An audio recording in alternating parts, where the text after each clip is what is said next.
దురదృష్టవశాత్తు ముదిరాజ్ సోదరులకి ఎమ్మెల్యే టికెట్ల విషయంలో అక్కడక్కడ అన్యాయం జరిగింది కాబట్టి మీరు వారిని రాజకీయంగా ప్రాతినిధ్యం కల్పించాలని చెప్పి వారు కోరినారు. తప్పకుండా రాజేశ్వరన్నకు అదే విధంగా రాష్ట్రంలోని ముదిరాజ్ సోదరులందరికీ కూడా ఈ వేదిక ద్వారా నేను విజ్ఞప్తి చేస్తా ఉన్నా. రాజకీయ సమీకరణల్లో కొన్ని సందర్భాల్లో కొన్ని కమ్యూనిటీస్ కి అక్కడ ఎదిగి వచ్చిన నాయకత్వం వల్ల కావచ్చు, లేదా అక్కడ ఉండే పరిస్థితుల వల్ల కావచ్చు, ఎక్కడన్నా ప్రాతినిధ్యం విషయంలో ఎక్కడన్నా గ్యాప్ ఉంటే వెంటనే దాన్ని సవరించుకోవాల్సిన బాధ్యత మా మీద ఉంటది. అది మాకు తెలుసు. అందుకే మీ అందరికి ఇచ్చే మాట, ఇప్పటికే మనకు బండా ప్రకాష్ గారు డిప్యూటీ చైర్మన్ గా మనకు శాసన మండలిలో ఎమ్మెల్సీగా ఉన్నారు. మరిన్ని ఎమ్మెల్సీ పదవుల్లో, నామినేటెడ్ పదవుల్లో తప్పకుండా ముదిరాజులకు ఇంకా ఇతర కమ్యూనిటీలకు ఎవరికైతే ఎమ్మెల్యేలుగా అవకాశం రాలేదో వారందరినీ కూడా సగౌరవంగా ప్రాతినిధ్యం కల్పించి కడుపులో పెట్టుకొని చూసుకుంటాం, గుండెల్లో పెట్టుకొని చూసుకుంటామనే మాట కూడా ఈ సందర్భంగా నేను హృదయపూర్వకంగా విజ్ఞప్తి చేస్తా ఉన్నా. 3 పూటలు కౌసు తిన్నోళ్ళం కదా, మన గుండె గట్టిగా ఉంటది. మంది గుండెల్ని కాపాడనీకే ఒమేగా-3 ఫ్యాటీ యాసిడ్స్ అని చేపలు పడతాం కదా మనం.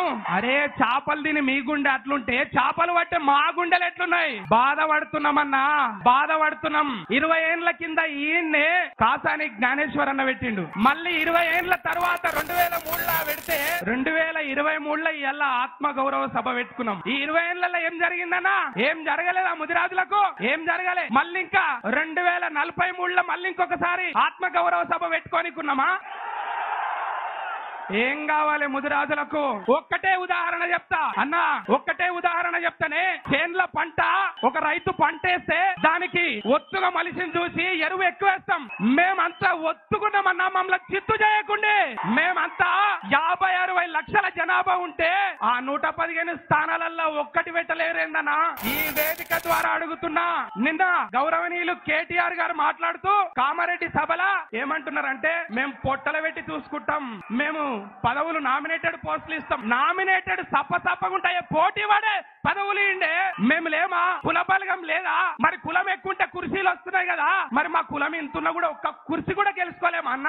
మేము అడుగుతున్నాం. ఒకడొక్కడు అంటాడు జాతిని గురించి, ఒకడొక్కడు అంటాడు జాతిని గురించి. తెలుగు దెంకరోళ్ళని ఎవడరా? తెలుగు దెంకరోళ్ళు కొడుకుల్లాలా అనగబట్టి గుద్దితే వంగబడి పిత్తాలే. తాగుబోతుల జాతి అరమది. ఒక్కసారి ఈ చలికాలంలో చెరువులకు దిగి చూడుండ్రా. సగం చచ్చిన కాళ్ళు ఒక అల్లనేరేడు చెట్టు ఎక్కి చూడండి, ఒక తాటి చెట్టు ఎక్కి చూడండి, ఒక మామిడి పండు తెంపి చూడండి, కొనామంటలకు అవి తెలుస్తుంది. ఎన్ని మా బతుకు చింతలు, ఎన్ని చింత చెట్లు ఎక్కి చచ్చిపోయిన వాళ్ళు ఎంతమంది, చెల్రల్ల మునిగి చచ్చిపోయిన వాళ్ళు ఎంతమంది? వాళ్ళకు లేవా? వాళ్ళు గారా? వాళ్ళ కోసం ఏం పాలసీలు తెచ్చిర్రు? నేను అడుగుతున్నా. చెరువుల మీద మనకు సోపతున్నది, గంగపుత్రులు మనకు సోపతున్నారు, అడవుల మీద మనకు సోపతున్నారు, లంబాడి సోదరులు అడవుల మీద సోపతున్నారు, అన్నిట్లా సోపతున్నాము. కానీ రాజకీయ సోపతి లేదు.